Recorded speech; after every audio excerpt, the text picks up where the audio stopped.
ओम नमः शिवाय। शिवजी सदा सहाय। ओम नमः शिवाय। गुरुजी सदा सहाय। आज संगत जी हम विद्वेश्वर संहिता के 5 से लेकर 8 अध्यायों का श्रवण करेंगे। भगवान शिव के लिंग एवं साकार विग्रह की पूजा के रहस्य तथा महत्व का वर्णन। सूत जी कहते हैं, शौनक, जो श्रवण, कीर्तन और मनन इन तीनों साधनों के अनुष्ठान में समर्थ ना हो, वह भगवान शंकर के लिंग एवं मूर्ति की स्थापना करके नित्य उसकी पूजा करे तो संसार सागर से पार हो सकता है। वंचना अथवा छल ना करते हुए अपनी शक्ति के अनुसार धन राशि ले जाए और उसे शिवलिंग अथवा शिव मूर्ति की सेवा के लिए अर्पित कर दे। साथ ही निरंतर उस लिंग एवं मूर्ति की पूजा भी करे। उसके लिए भक्ति भाव से मंडप, गोपुर, तीर्थ, मठ एवं क्षेत्र की स्थापना करे तथा उत्सव रचाए।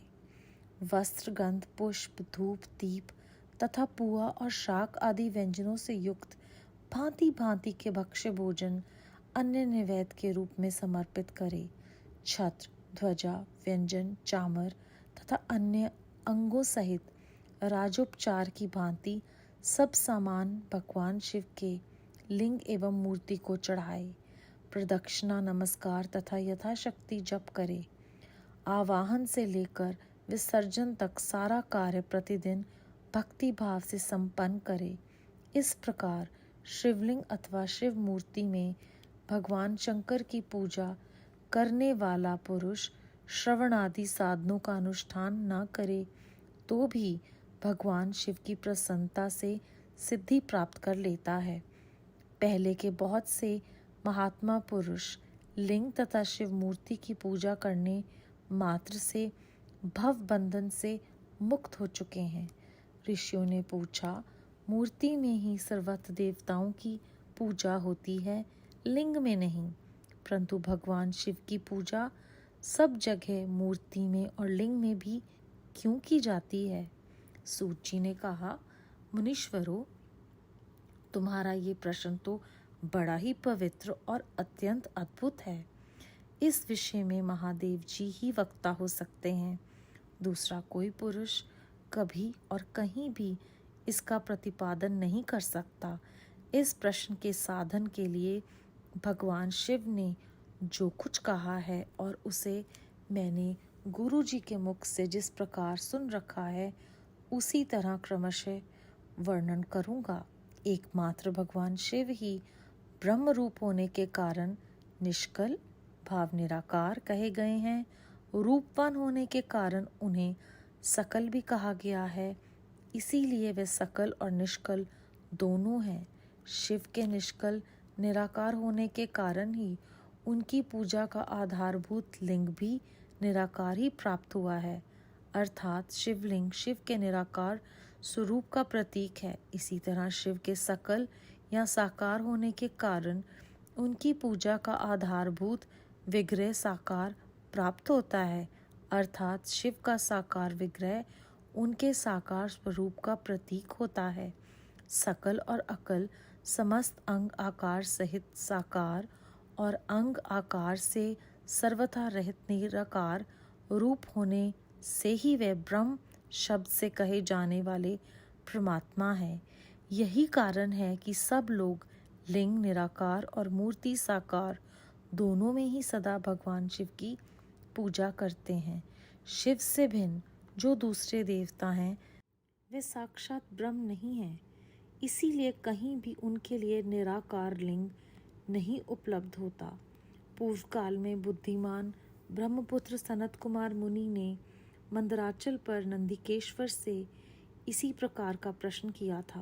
सनत कुमार बोले, भगवान शिव से भिन्न जो देवता हैं, उन सबकी पूजा के लिए सर्वत्र प्राय वैर मूर्ति मात्र ही अधिक संख्या में देखा और सुना जाता है।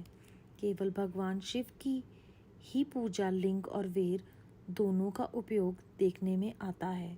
अतः कल्याण में नंदिकेश्वर इस विषय में जो तत्व की बात हो उसे मुझे इस प्रकार बताइए जिससे अच्छी तरह समझ में आ जाए। नंदिकेश्वर ने कहा, निष्पाप ब्रह्म कुमार, आपके इस प्रश्न का हम जैसे लोगों के द्वारा कोई उत्तर नहीं दिया जा सकता, क्योंकि यह गोपनीय विषय है और लिंग साक्षात ब्रह्म का प्रतीक है। तथापि आप शिव भक्त हैं, इसलिए इस विषय में भगवान शिव ने जो कुछ बताया है उसे ही आपके समक्ष कहता हूँ। भगवान शिव ब्रह्म स्वरूप और निष्कल निराकार हैं, इसीलिए उन्हीं की पूजा में निष्कल लिंग का उपयोग होता है।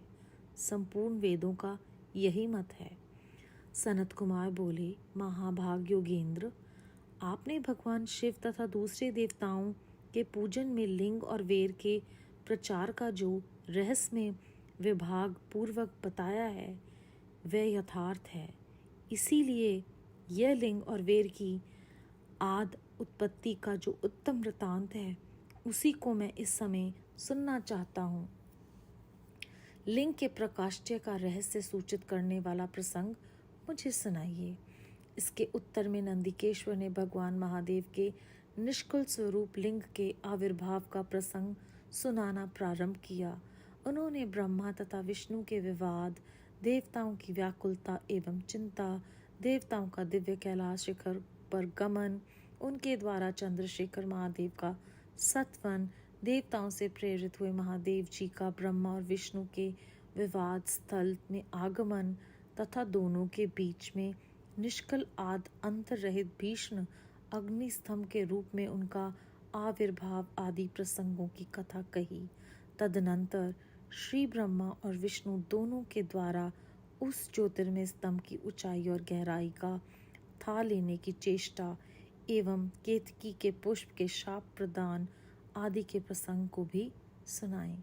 अध्याय 5 से 8 लेकर 8वें अध्याय में ये जानना है कि जो लोग मनन, श्रवण, चिंतन नहीं कर सकते उनके लिए शिवजी भगवान ने एक सरल रास्ता दे दिया है। वो है कि मूर्ति और लिंग की पूजा के द्वारा वो भगवान शिव के आशीष को पा सकते हैं। कहा जाता है कि बहुत सारे लोग मुक्ति पा चुके हैं केवल और केवल शिवलिंग की और उनकी मूर्ति की पूजा करके। यहाँ पर भगवान शिव ब्रह्म रूप होने के कारण निष्कल निराकार कहे गए हैं। रूपवान होने के कारण वे सकल हैं, तो निराकार रूप में उनका आधारभूत लिंग है और साकार रूप में उनकी मूर्ति की हम पूजा करते हैं। इस अध्याय में हमने आगे ये भी जाना है कि भगवान शिव ने ही अपने कृपा प्रसाद से हम सबको ये ज्ञान दिया है। ये एक गोपनीय बात है जो हर किसी को प्रत्यक्ष रूप में नहीं शिवजी भगवान बताते। नंदिकेश्वर जी यहाँ पर साफ लफ्ज़ों में कह रहे हैं कि आप शिव भक्त हैं, इसलिए मैं आपको इस विषय में वो सब कुछ बता रहा हूँ जो भगवान शिव ने खुद बताया है। तो कितनी गहरी बात है कि हम बिना उनकी कृपा प्रसाद के उनके बारे में जान भी नहीं सकते। इस अध्याय के अंत में लिंग के प्राकट्य का जो रहस्य है उसका प्रसंग सुनने की इच्छा जाहिर करते हैं सनत कुमार जी, और यहाँ पर इस अध्याय का अंत होता है।